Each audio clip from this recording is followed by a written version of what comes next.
A lot of street fights. I don't even know how many. You know, I'm not bragging or happy, but I definitely got into some scuffles. I tell these guys all the time, they kind of bust my balls. In Louisiana and Mississippi and the places I was fighting, I was 18 years old fighting 35-year-old men.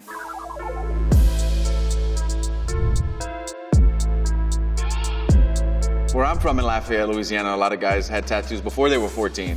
And all of them were blotchy and horribly done by tattoo guns. They were made at the house, you know, from guys who've learned the art to making bad decisions. My grandfather was in the Navy, was kind of a rougher gentleman, and he had his chest, his legs, his arms. I mean, he's still alive, and he still is that guy, but first tattoo I ever got, I was 14 years old, but it was a D on my shoulder with some flames on it and a pair of dice underneath it. I got it done at a guy named Shorty's house. I don't even know his real name. A homemade tattoo gun. I'm not even sure why the dice and the flames. Yeah, I guess just being 14 years old, man. There came a point where I just kept getting these street tattoos done over the course of a few years, and my mom was like, hey, look, just stop doing it. I'll sign consent for you. Let's go to a real tattoo shop. If you're gonna keep doing this to your body, let's just do it legally and do it with a real artist and where you won't get a blood disease or something. On my right hand, I have Inspire, and on my left hand, I have Faith. I have a fleur-de-lis on my left hand. It's just a French symbol for royalty and stuff, and I'm French. The French came from Canada to Louisiana. Even the flag from where I'm from, the Lafayette, Louisiana Acadian flag, we have a fleur-de-lis on it. Obviously the Saints helmets. The fleur-de-lis were on crowns a lot, on king's crowns and stuff like that. I have a crown on my right hand. I don't know why, just because it's cool.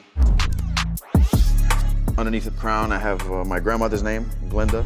Underneath the fleur-de-lis on the left side, I have my wife's name. And then the top of my arm, I have my mother's name. I was raised by my mother and my grandmother. I only have one tattoo that was done outside of Lafayette, Louisiana, and that's my daughter's name. I got that done in Florida when she was born. I have 4 women's names tattooed on me, you know. Like I said, I was raised by women, so that's just very powerful. Like, I never really planned any of this. It was just like in the moment. Whatever, like that week it came to me, I'm gonna get another tattoo, and I just did it.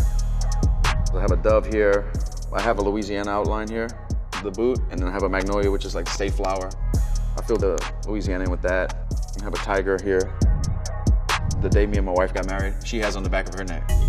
Blood bought, paid in full. I'm a Christian, like I'm forgiven for my sins. That's what that means. You know, everyone, like at the time of my life when I got it, I can go back and remember what was going on at that time. It's like a passport full of stamps, you know, of my life. We have a rose and rose petals falling. Fire, like a star scene. Jesus here, a phoenix here, just from overcoming things and rising up. My bicep, a Japanese war mask. Oh, under here is a cover-up. These huge blocks, I used to have my area code, 337. I was just like, man, that's silly, and it was done really bad. And so I covered it up with this. Do you have any tattoo regrets? I have a huge cross on my thigh.